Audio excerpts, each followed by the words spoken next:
إن الله لا يستحيي أن يضرب مثلا ما بعوضة فما فوقها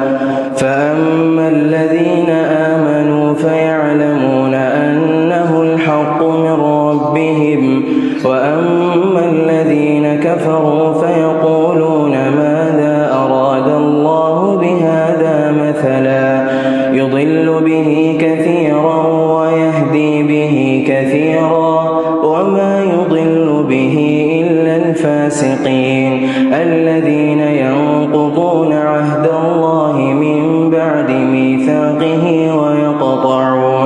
ويقطعون ما أمر الله به أن يوصل ويفسدون في الأرض أولئك هم الخاسرون كيف تكفرون بالله وكنتم أمواتا